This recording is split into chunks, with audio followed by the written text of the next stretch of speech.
Welcome officially now to 2023.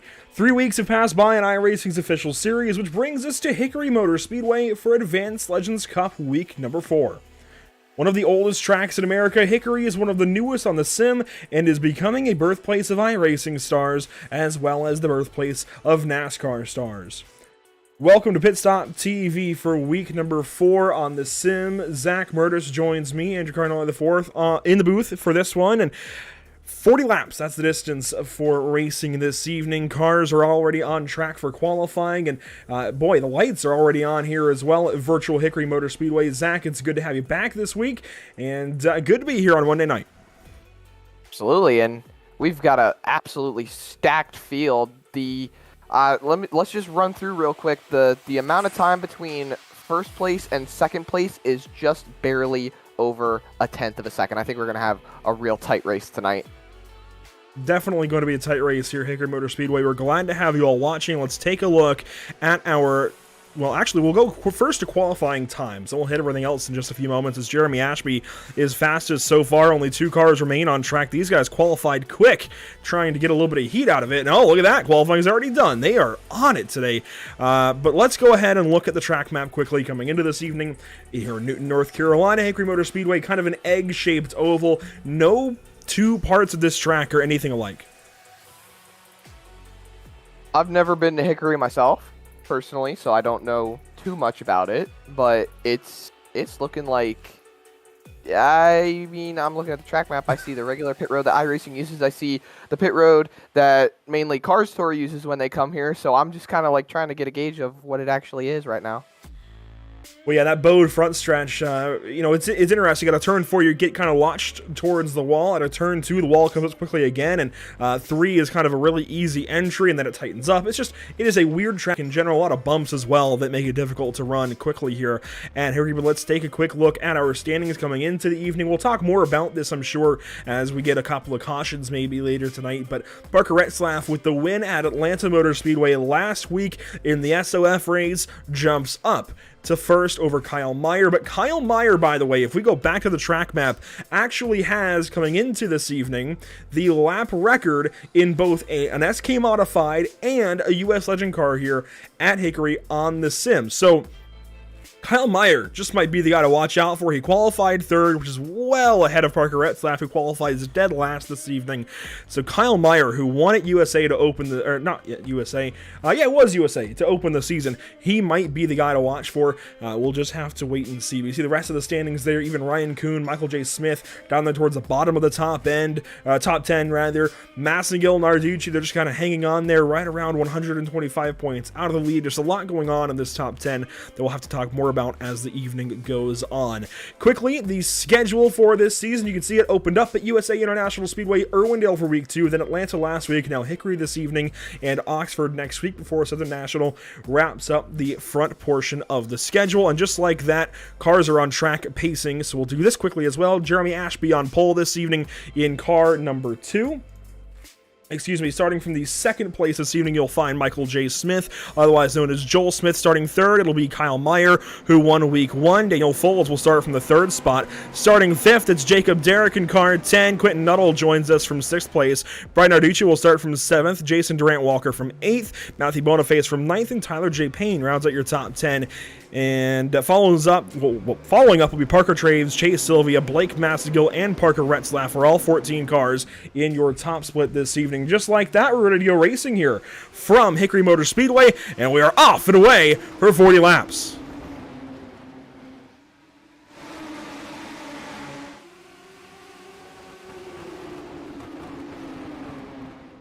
Lap 1, side by side, out front, it's cars 2 and 24. The first fastest lap of the evening, purple lap, goes nowhere, it looks like, just yet. But Joel Smith is not letting Ashby get away.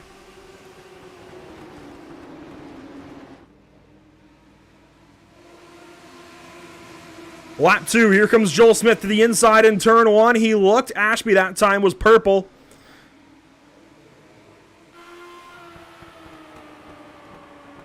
On board with Joel Smith now from the second spot. They'll wrap up lap 3 and already loose is the number 2 in the wall hard. Your pole sitter, he takes out Daniel Folds. He flips up onto the racetrack, and Jeremy Ashby is done in week number 4. Tragedy. What a way to end your own race, really. Just a big overcorrection out of turn 4, and Jeremy Ashby has completely binned it here. This is not at all what I expected coming into this week, but here's Ashby. Lap 3, coming to the line, gets loose, holds it, overcorrects it, into the wall, comes down and collects Daniel Folds, and goes for a flip of his own, nearly taking out a couple of other cars. Oh, man. That is very, very tough to swallow for both of those drivers. Let's not forget, Daniel Folds, that is a lot of damage. You think maybe he just got on the throttle a little too soon, overestimated how he was rolling through the corner? It's a weird mistake you don't usually make this early in the race. I'm going to be honest, it's not hard to do with these legend cars here. The bumps really compress the little bit of travel they have. I mean, you know, these suspensions don't have much travel in them. You feel each bump you go over, and it can be rather punishing, as we see right there with the first crash of week number 4. A big thank you to Zach Murtis joining me on the call this evening, and let's talk about those bumps, Zach, and how much you feel them as a driver in a legend car. What are they like in real life? You've run at Summer Shootout a bunch of times. What are those bumps really like? Do my constant trips to the chiropractor say anything about that? Yes, they do. But that's exactly my point is, you know, these suspensions have more travel than a Bandolero, but they still don't have much travel in them at all. There is not much in the terms of shocks in a legend car. Let's take a look at our weather conditions for this evening with a brand new weather graphic at the top of the screen now. I like that a lot better. And you can see the air temp, 72 degrees, mostly cloudy, track temp of 74 degrees, with a nice little graphic to show you there. It is mostly cloudy. Coming to the green flag for the second time this evening. It'll be lap 9 of 40. Green flag is out. Kyle Meyer on the outside of his teammate, Joel Smith.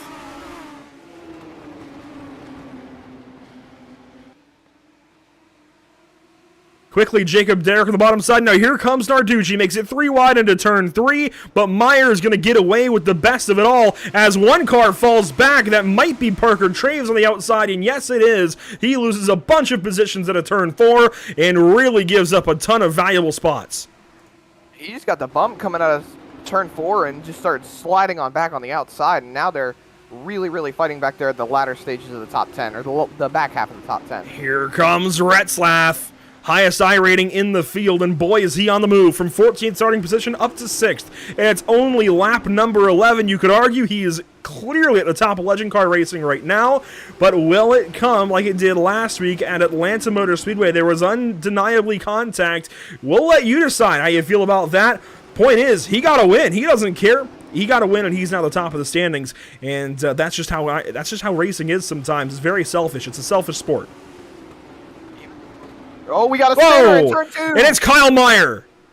Lap record holder in the legend car coming into this evening. Kyle Meyer has just spun around, and I'd be willing to bet that he had a little bit of help. Vocabulary, Andrew. Well, I think I was mixing help and bet. Even there, I'll try to do it again. Maybe I'm on a trip to Belk. I don't know. But here is the contact for Kyle Meyer. I'm assuming contact. It might not have been. And no, actually, he gets loose on his own, and Narducci just kind of helps him around, if anything. Second time tonight, too. This time, though, on the entry to the corner, we have not seen much of that. And even in talking with Tyler Payne last night, that is not something I expected, especially into turn 1. Here's the replay from Kyle Meyer's onboard into turn 1. The car just gets loose, and that's likely... Wow, no contact at all. That's got to be some kind of lift-off oversteer. And you don't see that very often in oval racing, but we are dealing with some really short wheelbases that can happen. Also be matter of brake bias. You tend to try to take out as much as you can without really taking out too much. I don't think they're using much brakes here. They may not be. It's one weird thing to see, especially like you said on corner entry. No contact whatsoever. Yeah, I think the lucky thing for Kyle Meyer, for him at least, is that his night is still going a lot better than that lap 4 incident. He's got no damage on that car, and he's going to keep rolling for the remainder of this race. The only problem is he has now spun, and as we've seen time and time again, if you spin tires in iRacing on tire model 7, you're done. You really have to hope you got a set in the pits, and in this case, they don't. It might be a slight dramatization about how bad the tires are hurt, but seriously, if you spin tires in iRacing, if you slide them now, man, it is so punishing. You had better hope that you could find some other guys that have spun their tires or slid their tires or something as well, so that you can get those spots back. We're nearly halfway through this first race of week number 4, and of course the SOF race that we broadcast here at Pit Stop TV. A big thank you to Pain Built Legends for allowing this to happen. Everybody over at Pain Built Legends and Race EPI, they are just so fantastic to work with, and we really do appreciate Tyler Payne. And even if you're not over EPI or Pain Built Legends, well, you should be, first of all, but secondly, just appreciate the work that Tyler Payne puts in and the fact that he gets us to broadcast these races. Here we go, green flag once again, nearly halfway through, and a big jump for Narducci on the outside.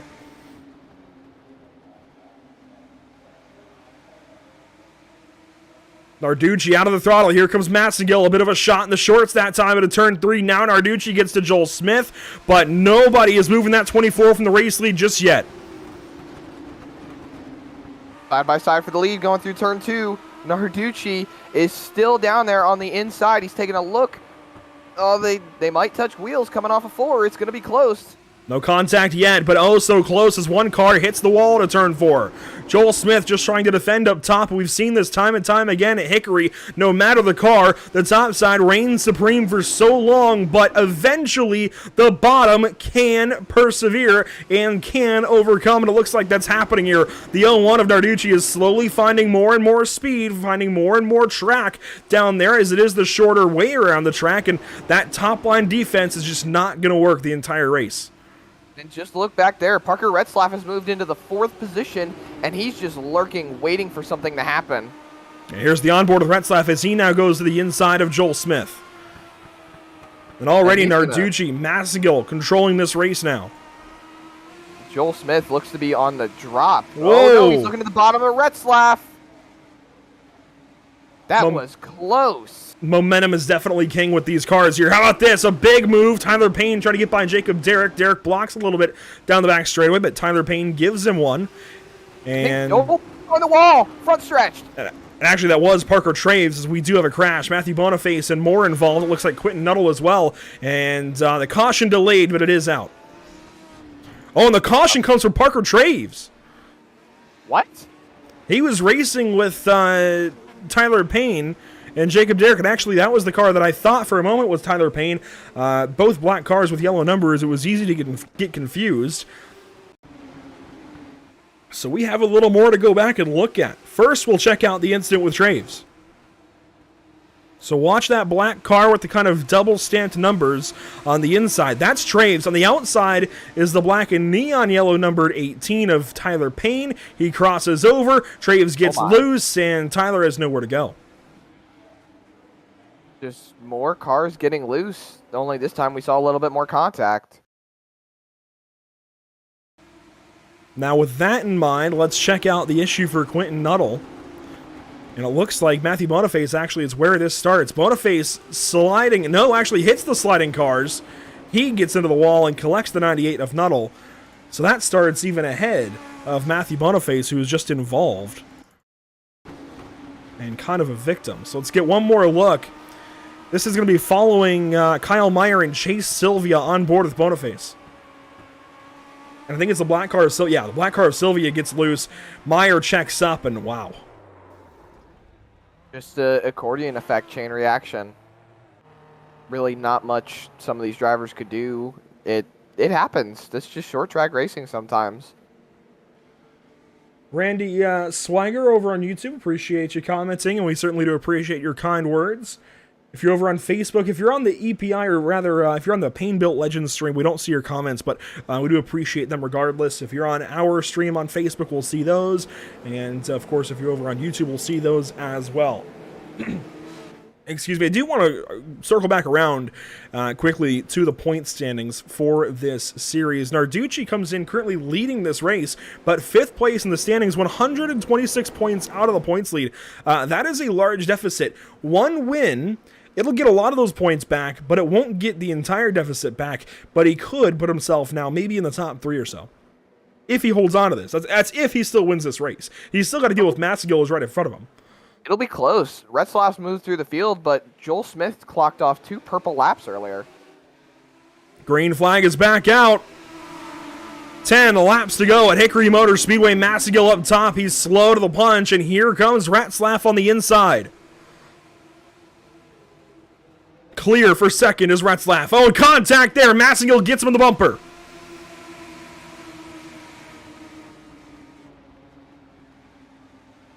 Side by side now for fourth. Jacob Derrick on the outside. That is Joel Smith on the inside. As Retzlaff made quick work of Massengill. Look at all of this racing back here. Chase Sylvia outside. You've got Tyler Payne past his teammate Kyle Meyer on the bottom. You've got Traves in this battle. How about Jason Durant Walker up here as well? Just so much going on. As I mentioned, Retzlaff just went purple as he is hunting down Narducci. There's a side-by-side with Jacob Derrick and Michael Smith. As here we go up front. Narducci and Retzlaff, the battle for the race win. Now, these guys are teammates as opposed to last week where some contact was involved, but is Parker going to play any nicer? I don't think so. And gives his teammate a shot in the shorts there at a 2. And he went purple, 15.233. He is quick. You can notice how Retzlaff is actually taking some of these corners in 1 and 2. He's taking a higher entry to cut that car, get it straight off coming off of 2. That way he can get a better exit on Narducci as they are still making contact. Whoa, there he goes on the inside. He got his teammate loose at a 2 and took the opportunity into 3, but Massengill is there. 4 to go. Does Massengill use the bumper? We've seen that time and time again in Legend Car Racing, and it could be on corner exit. If these guys get loose, they could move that guy in front of him. As Massengill dives into 3, he gets into Retzlaff a bit, gets into Retzlaff some more, and Massengill spins in front of the entire field. Kyle Meyer goes for a spin. Oh, he's not going to be happy about that one. Wow.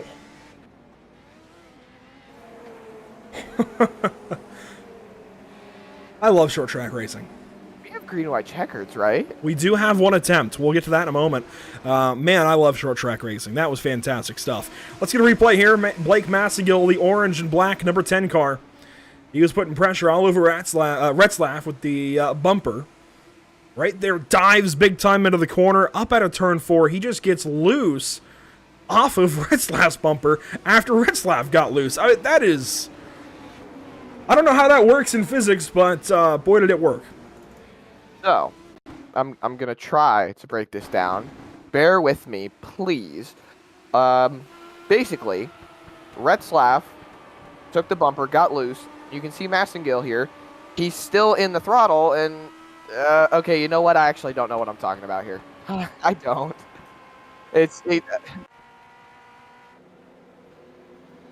Bumper hook in real life, aside from the sim, is totally different. Honestly, I'm going to chalk that up to netcode.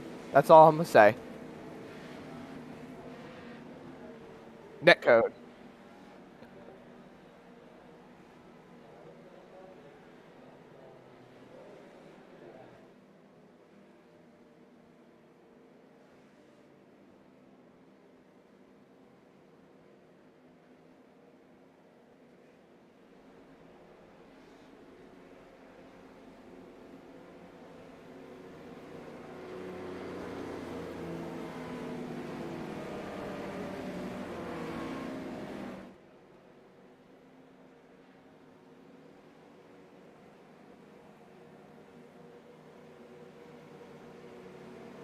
Well, look at it this way, Andrew. You've got 2 RKM drivers front row. You've got EPI in row 3 on the bottom.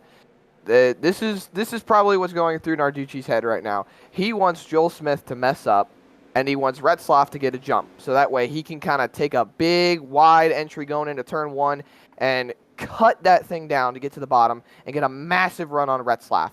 But it's definitely going to be difficult, especially if Joel Smith keeps hanging on that bumper coming into the restart.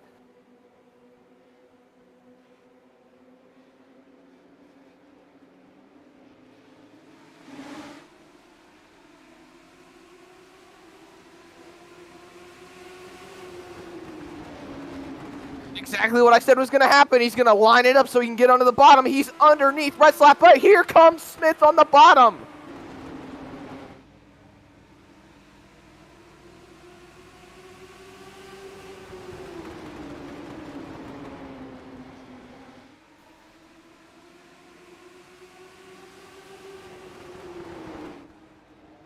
Side by side. It's going to be a photo finish. Oh my gosh. How close was that? 3/1000ths of a second. Narducci gets the win. That was amazing.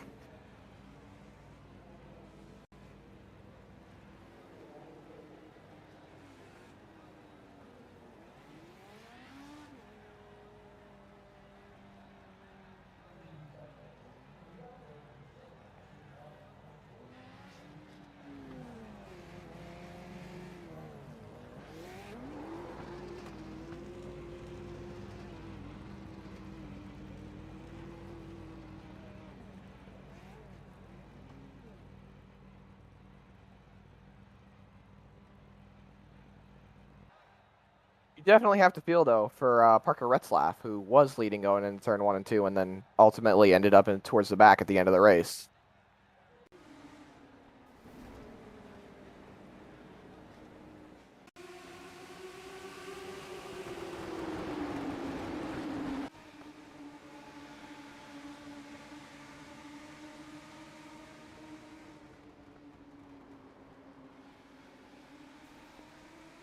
It didn't seem like there was too much contact there.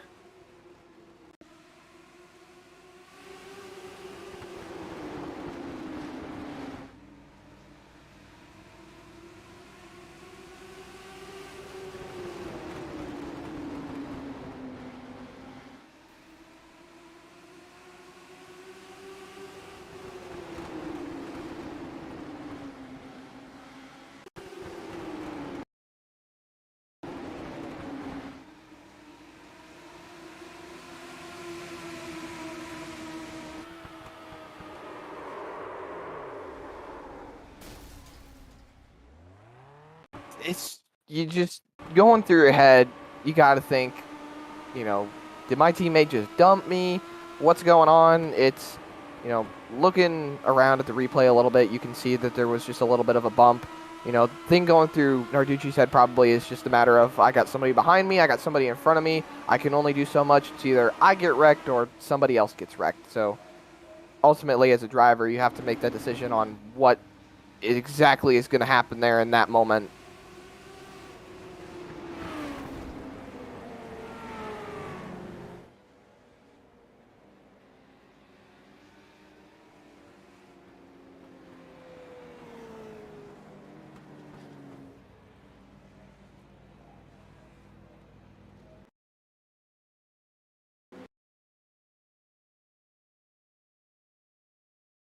Honestly, I was expecting full send, like firewall deep going into turn 3.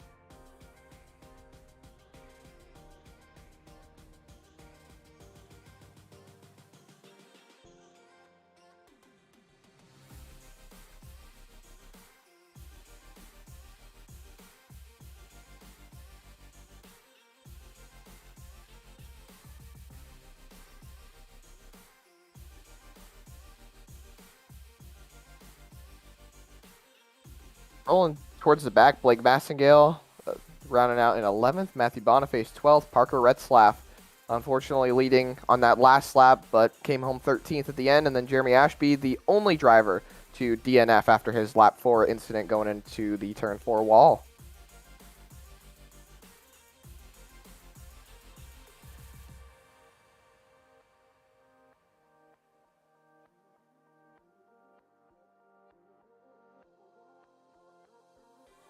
I did just realize one of the times I muted for a cough, I left it muted, unfortunately, but you saw the results there. Anyways, I'm not sure when that was that I muted that and left it muted, but I apologize. It's been a rough week. But the point being, let's take a look at the standings. We see where everybody sorts out coming into this week. Retzlaff losing this race by a lot is really going to impact things. And, of course, Kyle Meyer, he falls back as well. He finished 10th. Daniel Folds finished 9th. Massagill finished 11th. So you've got those 4 drivers ahead of Narducci finished 9th, 10th, 11th, and 13th in no particular order. Narducci is going to pick up a ton of points from this race. That is huge. Absolutely huge. It's going to pivot him very much forward. Oh man, I'm kind of excited for next week now. I'm really excited for next week. And next week, we go to Oxford, where these guys used some walls tonight here at Hickory. We've got no walls, but on the front stretch to use next week at Oxford Plains Speedway up in Oxford, Maine. That's going to be exciting, and I do very much look forward to any time we're able to go to Oxford Plains here on Pit Stop TV January 9th. Boy, that is going to be something. There's not a lot of walls to use at Oxford, but oh boy, there's definitely a lot more bumper to use there. Yeah, and you know what? There's that curb on the inside. I wish we had the mini track on their back stretch. That'd be kind of cool to use. But yeah, plenty of racing to be had at Oxford Plains Speedway next week. Then, of course, Southern National Motorsports Park. Then the Las Vegas Bull Ring. We've never featured that track here on the channel before, at least not that I can recall. South Boston Speedway checks in at round 8. Lanier Raceplex round 9. Langley, Larry King Laws, Langley Speedway for the second time on the channel will be February 13th. Right before Valentine's Day. Then Five Flag Speedway on for round 11 on February 20th, and all the way down there you can see Stafford on February 27th.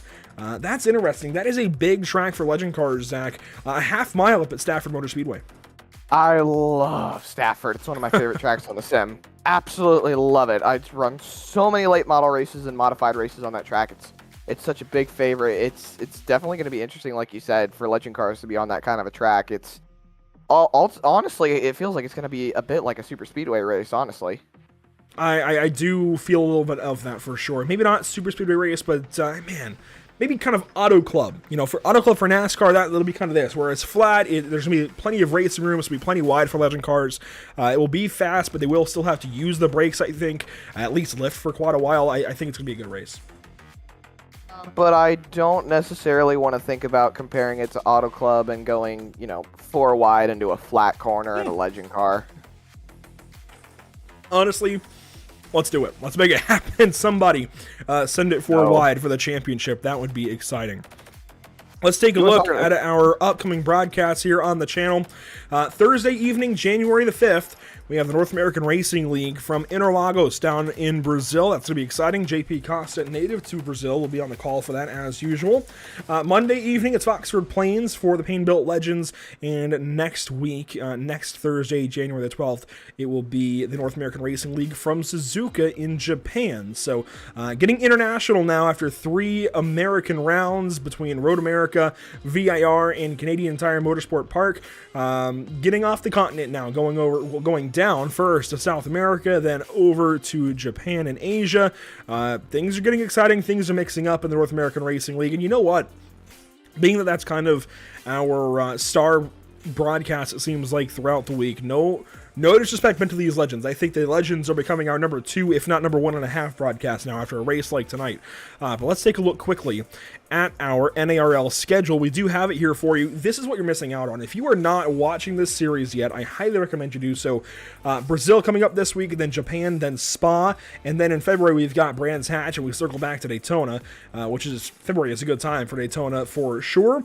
A lot of great racing coming up in GT3 cars, so if you're at all interested in road racing, or just Pit Stop TV in general, give us a watch on Thursday evenings and check out the North American Racing League. But Zach, there's plenty of ways to keep up with Pit Stop TV, and they're all conveniently listed at the bottom of the screen. Of course, Facebook.com/PitStopTV, Twitter.com/PitStopTV_, and then you've got Instagram and YouTube as well. Instagram Pit_Stop_TV, and then YouTube.com/PitStopTV. It's so many great ways to follow such, an amazing broadcast. And, we've done a lot of cool things here and so many more things on the way this year. And you would be honestly, you would be stuck in the turn 4 wall to not be able to find out all the great things going on at Pit Stop TV. Oh man, that's definitely one way to put it. Well, we do appreciate everybody watching this evening. Once again, thank you so much to Zach Broders joining me on the call once again for these, for these Legend Car races. Hopefully you're back for a lot more of the season, because it was a treat having you back around this evening. I know we've had Brandon Herzing filling in, and I love having that guy on. Maybe we can get both of you guys at some point, maybe for the championship at Stafford Motor Speedway. That could be exciting, but that will do it for us this evening from Hickory Motor Speedway. Thanks so much for watching. We will see you in the next one, hopefully for the North American Racing League from Interlagos later this week on January the 5th. In the meantime, a big thank you to our partners at Pit Stop TV, Whiplash Media Simcams, SimRepMarket.com, and Short Track Weekly now joining the lineup as well. Once again, thank you so much everybody for watching. We will see you next time, hopefully Thursday, for NARL action in Brazil.